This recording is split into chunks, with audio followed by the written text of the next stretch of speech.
अर्घ्यं गृहाण देवेश गन्धपुष्पाक्षतैः सह करुणां कुरु मे देव गृहाणार्घ्यं नमोऽस्तु ते।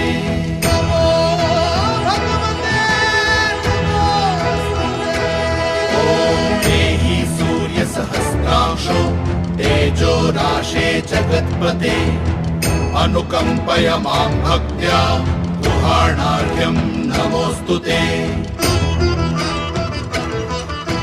तापत्रयहरं दिव्यं परमानन्दलक्षणं तापत्रय विमोक्षाय तवार्घ्यं कल्पयाम्यहम्।